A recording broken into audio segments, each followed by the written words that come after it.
हमारे निगम के यहाँ पर जो उपस्थित हो रहे हैं प्रत्येक मंगलवार को, ये एक कर्मचारियों की जो बहुत बड़ी समस्या है उसके परिप्रेक्ष्य में ही उपस्थित हो रहे हैं। और हमारा एक ही उद्देश्य है कि कर्मचारियों के हितों की रक्षा करना और निगम को बचाना।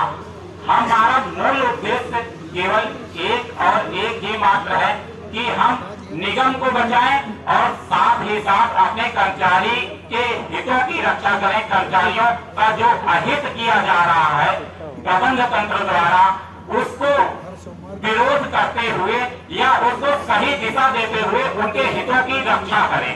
हमारी कोई भी ऐसी मंशा नहीं है कि हम प्रबंध तंत्र या शासन के किसी भी कार्य में बाधा उत्पन्न करें या फिर उनके किसी कार्यों में अवरोध उत्पन्न करते हुए गलत कोई कार्य करें या फिर गलत नीतियां या फिर कोई गलत माहौल पैदा करें।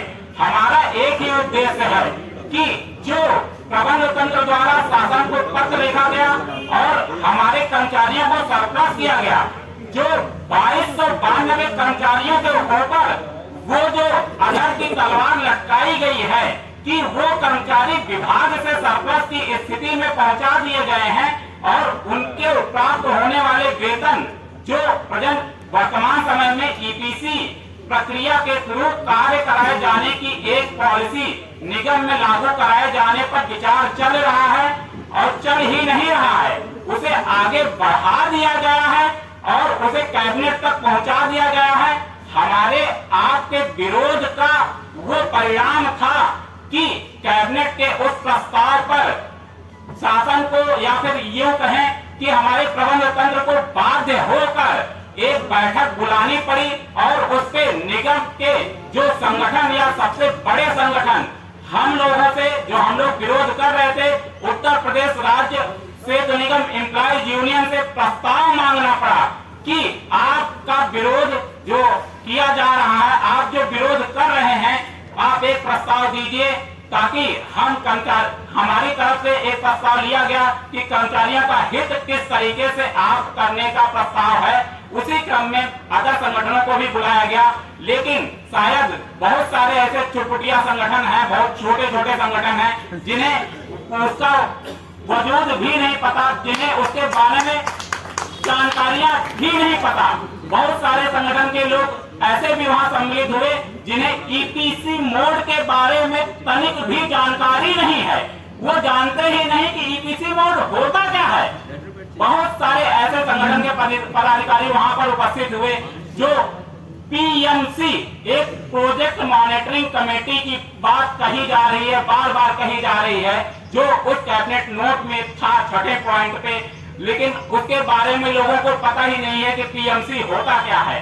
अब बात वहां पर आती है उस कैबिनेट नोट में जिसके थ्रू आपको जो एक रणनीति बनाकर जिसके कारण आपको सरप्लस किया जा रहा है कि काम को प्राइवेटाइजेशन की तरफ ले जाया जा रहा। बहुत पहले से 2015-16 से ये कहा जाता रहा है कि विभाग या शासन की मंशा जो रही है कि आपको आपके कार्यों को प्राइवेट की तरफ डाइवर्ट किया जाए, क्योंकि हमारे आपके बीच के गद्दार लोग ऐसे हैं जो बार बार ये लिखते हैं कि विभाग कार्य करने में सक्षम नहीं है, वो शासन तक गलत मैसेज पहुंचाते हैं, जिसका परिणाम ये होता है कि शासन को गलत सूचना के कारण एक अलग निर्णय लेना पड़ता है विभाग के बारे में। उनके द्वारा बार बार ये लिखा गया है कि अपने पत्रों में शासन को बहुत सारे ऐसे संगठन के पदाधिकारी हैं या फिर आपके विरोधी हैं जो अपने स्वार्थ लाभ के लिए जो है शासन को लिखते हैं कि सेतु निगम में कार्य तो बहुत है लेकिन हमारे पास संसाधन या फिर हमारे पास वो टेक्निकल स्टाफ नहीं है,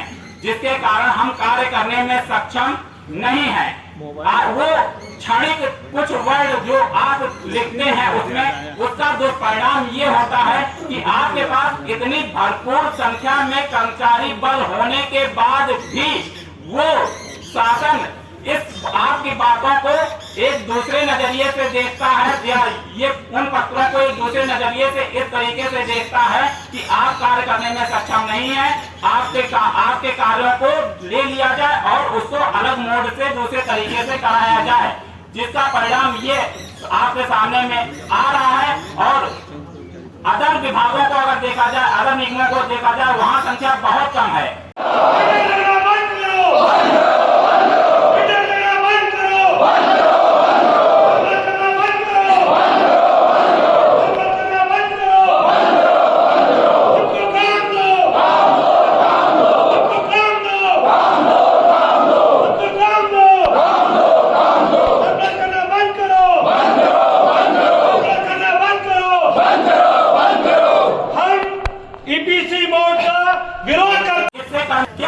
कार्यों के आवंटन के पश्चात जब वो ठेकेदारी प्रथा से कार्य शुरू हो जाएंगे, जो कि पाइपलाइन में एक प्रक्रिया चल रही है, आज नहीं तो कल, अगर वो हमें गारंटी दे सकते हैं कि ये प्रक्रिया 15 दिन बाद या 20 दिन बाद या 1 महीने बाद लागू नहीं हो जाएगी। अगर हो जाती है तो उनकी सैलरी का भुगतान क्या वो अपनी जेब से करेंगे? कौन ऐसा माई का लाल है जो ये कहने के लिए तैयार है इस मंच पर आकर बताए? बहुत सारे ऐसे संगठन जो विरोध में, हमारे विरोध में खड़े होकर यहाँ पे कह रहे हैं, हमारे इस भाई के विरोध में कह रहे हैं, या हमारे एम्प्लॉइज यूनियन के मात्र क्षणिक नाम के वो विरोध में कह रहे हैं कि नहीं, ऐसा नहीं होने वाला, नहीं होने वाला। तो आप यहाँ खड़े होकर मंच पर बताइए कि ऐसा नहीं होने वाला है। क्यों नहीं होने वाला? किसने आपको आश्वस्त किया? कौन ऐसा है? हम लोग तो यहाँ मुख्यालय पर बैठे हुए हैं, प्रबंध तंत्र एक बार भी यहाँ तक प्रबंध निदेशक होता है, एक बार भी ऐसा कहने के लिए छेपते हैं कि जो है आपका विभाग कहीं मर्जर की स्थिति में नहीं जा रहा है, या विभाग डूबने की स्थिति में नहीं है, या विभाग खत्म होने की स्थिति में नहीं है। वो बार बार इस बात को आगाह कर रहे हैं। हमारे संयुक्त प्रबंध निदेशक यहाँ तक कि कॉमन बैठक, जब यहाँ विदाई समारोह हो रहा था, उसमें उन्होंने कहा कि आपकी स्थितियां बहुत विपरीत हैं और ऐसी स्थितियां पैदा हो गई हैं कि विभाग बहुत दिन तक बचाए रखना संभव नहीं हो पा रहा। तो उनको कौन गुरु मंत्र दे रहा है? ऐसा कौन है उनका आका जो उनको गुरु मंत्र दे रहा? विभाग अभी भी बहुत दिन तक चलने वाला है अगर वो संघर्ष नहीं करते तो। अगर आपको विभाग बचाना है तो आपको संघर्ष करना पड़ेगा, नहीं तो विभाग बचने वाला नहीं है। ये स्थितियां एकदम स्पष्ट हो चुकी हैं और किसी से छुपी नहीं है। अगर ये स्थितियां ना पैदा हुई होती तो आने वाले समय, अभी देखिए पीएमसी की जो हमसे छुपाया जा रहा है, लेकिन यही आपके मुख्यालय पर इंजीनियरों को ट्रेनिंग देने की बैठक एक कमेटी बनाकर बैठक की जा रही है, जिसमें पैसे भी विभाग के खर्चे किए जा रहे हैं। क्यों किया जा रहा है? क्यों उन्हें ट्रेनिंग दी जा रही है? क्या उन्हें बाहर से ट्रेनिंग लेने की जरूरत है? क्यों दी जा रही है उन्हें ट्रेनिंग? ये भी एक पाइपलाइन का विषय है। आने वाले समय में इसका भी एक खुलासा होगा कि उनको ट्रेनिंग इसीलिए दी जा रही है, पीएमसी की ट्रेनिंग दी जा रही है, और उन्हें आपकी ये जो प्रक्रिया आगे पाइपलाइन में ले जाकर, और ये व्यवस्था पूर्ण रूप से लागू होने ही वाली है। अगर आप नहीं चेते तो आपको चेतना होगा और पुरजोर विरोध करना होगा। इतना विरोध करना होगा कि प्रबंध तंत्र को विवश होकर अपनी मांगों को इसी मंच पर आकर आपकी मांगों को स्वीकार करना पड़े और लिख कर देना पड़े कि हम कर्मचारी हित में अपनी बातों को, आपकी बातों को सुनने को तैयार हैं और सरकार के समक्ष आपकी बातों को लेकर जा रहे हैं। अन्यथा की स्थिति में ये आंदोलन रुकने वाला नहीं है और हम इस तरीके से संघर्ष करते रहेंगे।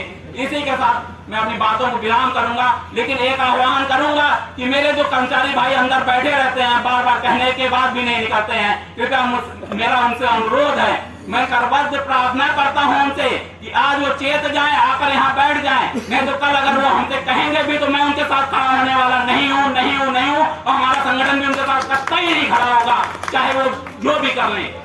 इसी साथ मैं अपनी बात विराम करता हूँ। धन्यवाद। इंक्लाब जिंदाबाद, इंक्लाब जिंदाबाद, इंक्लाब जिंदाबाद। हमारा ये शुरू किया गया, इसका मुख्य उद्देश्य था कर्मचारियों के हितों की रक्षा करना।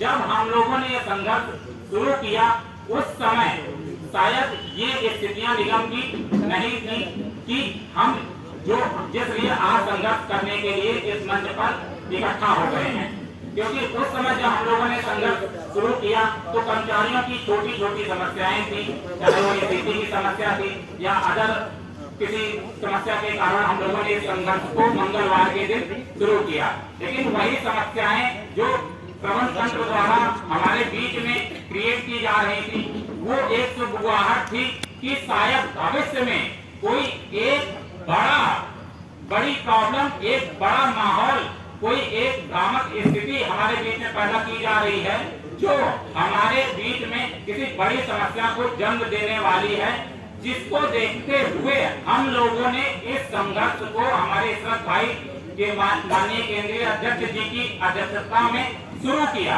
और उनके मार्गदर्शन में आज संघर्ष इस स्थिति में यहाँ पर पहुंच गया है कि जो प्रबंध तंत्र द्वारा कुचक्र चलाया जा रहा है, पहले तो हमारे कर्मचारी भाइयों को सरप्लस किया गया और उसके बाद सरप्लस एक मतलब माइंड मेकअप करके या फिर एक साजिश के थ्रू कर्मचारी भाइयों को सरप्लस किया गया।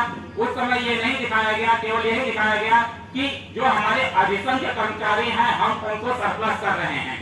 कभी भी हम लोगों के संज्ञान में ये चीजें लाने की नहीं, मैनेजमेंट द्वारा कोशिश नहीं की गई कि विभागीय स्थितियां वक्त से बदतर होती चली जा रही हैं। लेकिन जो कर्मचारी अपना पसीना देकर निगम को यहाँ तक पहुँचाया है, वो अपने खून पसीने से निगम को ख्याति पहुँचाया है। वो जानता है कि अगर निगम में कहीं छेद होने की स्थिति उत्पन्न हो रही है तो उसका आभास उसे पूर्व में हो जाता है। ये कर्मचारियों की ताकत थी कि हमें ये पता लग गया कि विभाग को कहीं न कहीं प्रबंध तंत्र या फिर ऊपर से सरकार की मंशा द्वारा किसी गलत डायरेक्टर